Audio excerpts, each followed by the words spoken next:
All right, guys, so we've talked about solutions, right? What makes a solution? It has a solute and a solvent, polar versus non-polar, how they mix and things like that. Let's take it a step further and talk about electrolytes versus non-electrolytes.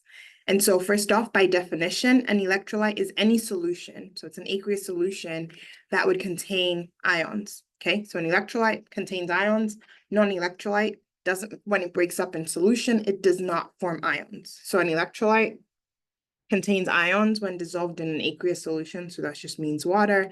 Non-electrolytes don't form ions. Those are the two definitions. You are responsible for those. Big idea here, ions will cause electricity to flow. No ions, no electricity is going to flow, okay? And so based off that, let's figure out what kind of things will form ions. And so acids and bases, when dissolved in water, will always form ions. So first off, ionic compounds, as the name denotes, ions, ionic, right, will always form ions. Acids are molecular compounds, like it's only non-metals that are in there, but they will always form ions because you have an H plus and something minus coming together. Bases also, these are usually ionic compounds, but you have non-ionic bases, but these will always form ions, okay? So they break up and they give you ions. Now you have strong acids and strong bases, weak acids and weak bases, and these will tell you the type of electrolytes they will form, okay? So strong acids will break up completely to give you a lot of ions in solution. Weak acids don't give you as many ions in solution. And so a strong acid ionizes, we say ionizes, that means forms ions completely. We consider that a strong electrolyte. A weak acid doesn't form a bunch of ions in solution. It forms a little, like a handful of ions. So because there aren't that many ions, we term that a weak electrolyte. So strong acid, strong base, strong electrolytes. Weak acids, weak bases, weak electrolytes. So strong electrolyte, something that forms ions in solutions. Non-electrolyte does not form ions in solutions. Those are the broad definitions, right? Well, which things fall under which? Salts, so ionic compounds, typically going to be strong electrolytes, okay? For the purpose of this class, assume if it's an ionic compound, it's a strong electrolyte. Acids are going to form strong electrolytes if they're strong acids, or weak electrolytes if they're weak acids. You are responsible for these acids. These are the list of strong acids, okay? So HCl, HBr, HI, HNO3, H2SO4, HClO3, and HClO4. There's 7 strong acids. If it's not on there, it's a weak acid, okay? So if it's not here, it's a weak electrolyte if it's an acid. Bases, most bases are going to be strong bases with the exception of things like ammonia, okay?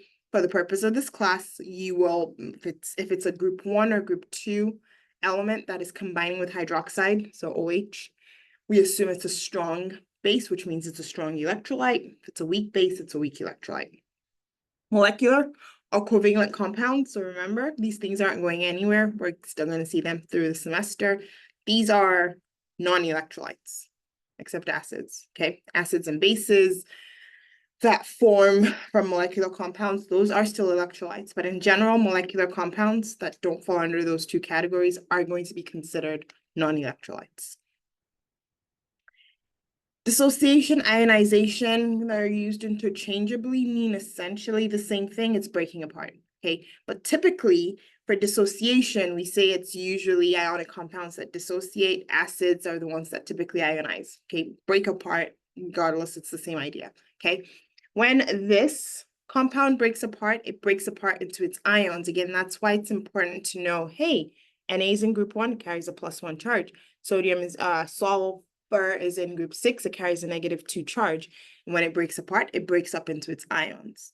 Because we're in aqueous solutions, we're dealing with solutions, that's why you have the aqueous there. When polyatomic ions break apart, they break apart into that polyatomic ion, okay? They're not going to break apart. So for example, sulfate is not going to break apart into S and O. It breaks apart as the polyatomic ion. When acids break apart, same idea. They break apart into their polyatomic ions. Things with acids, they break apart one at a time. So I break apart my first hydrogen and then break it apart based on that, okay? Just because an ionic compound is a strong electrolyte does not mean it actually dissolves well. We'll talk about solubility rules in the next on the next slide. But the idea here is ionic compounds always strong electrolytes, but that doesn't mean they dissolve well, okay? Just because I'm an ionic compound doesn't mean I'm going to dissolve well.